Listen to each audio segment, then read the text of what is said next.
നമസ്കാരം പ്രിയമുള്ളവരെ, എല്ലാവർക്കും ഒരിക്കൽ കൂടി എൻ മീഡിയയിലേക്ക് ഹാർദമായ സ്വാഗതം.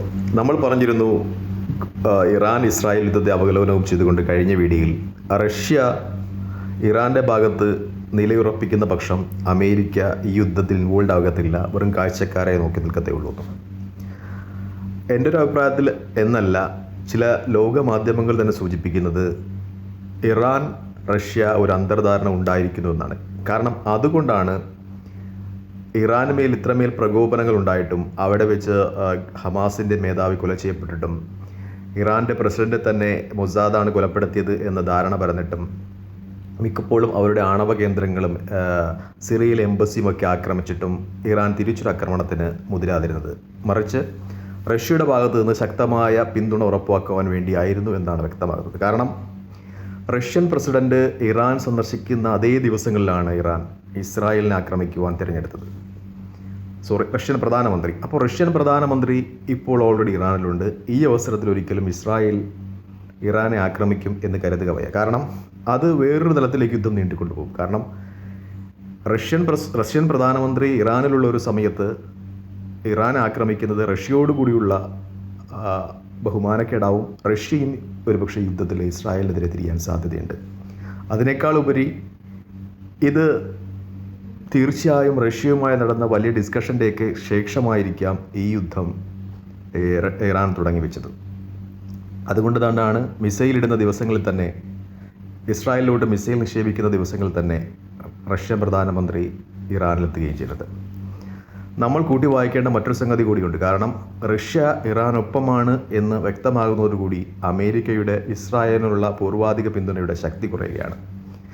നമ്മൾ ഇറാനിലോട്ട് ഇസ്രായേൽ മിസൈൽ ഇടുന്ന ആ ദിവസങ്ങളിലൊക്കെ അമേരിക്കയുടെ ഒരു വെല്ലുവിളി നമ്മൾ കണ്ടതാണ്. ഇസ്രായേലിനൊപ്പം നിൽക്കും, ഇറാനെതിരെ പ്രതിരോധിക്കും എന്നൊക്കെ.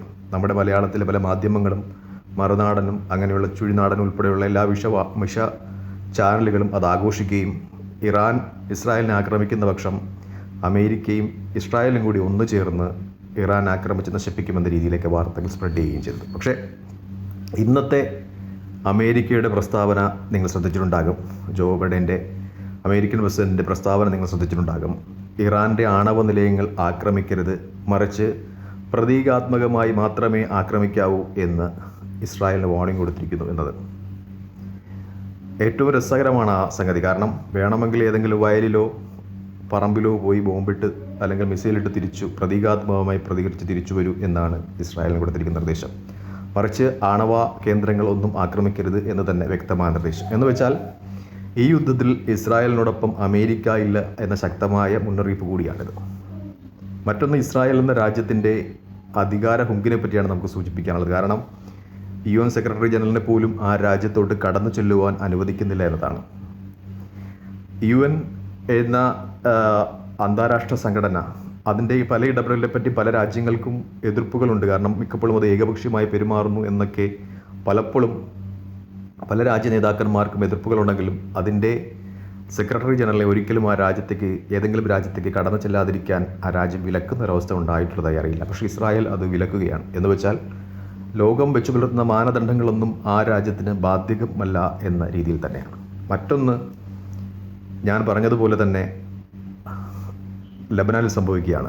ഇസ്രായേൽ എത്ര കടുത്ത വ്യോമാക്രമണം നടത്തിയാലും കരയുദ്ധത്തിൽ അത് ഫലപ്രദമാകത്തില്ല എന്ന വിലയിരുത്തൽ ശരിയാകുകയാണ്. കാരണം ലബനാനിൽ കടന്നു ചെന്ന ഇസ്രായേൽ സൈനികർ അവിടെ ഇന്നലെ 14 പേരോളം കൊല ചെയ്യപ്പെട്ടു. വെറും 100 മീറ്ററിനകത്തോട്ട് മാത്രമാണ് ലബനാനിൽ കയറാൻ പറ്റിയത്. പ്രതീകാത്മകമായി എന്ന് തന്നെ പറയാം, 100 മീറ്ററിനകത്തോട്ട് മാത്രമാണ് ലബനാൻ ഗ്രാമങ്ങളിൽ കയറാൻ പറ്റിയത്.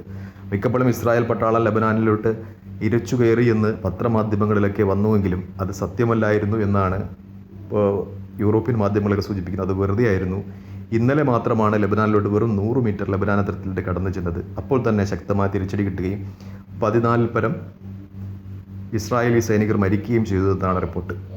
ഇതൊക്കെ വ്യക്തമാക്കുന്നത് വെച്ചാൽ കരയുദ്ധത്തിൽ ഇസ്രായേലിന് ഒരിക്കലും ഒരു അപ്രമാദിത്വം കിട്ടാൻ സാധ്യതയില്ല എന്ന് തന്നെയാണ്. കാരണം ഡയറക്റ്റ് ഫൈറ്റ് അവർക്ക് ഒരിക്കലും പറ്റത്തില്ല.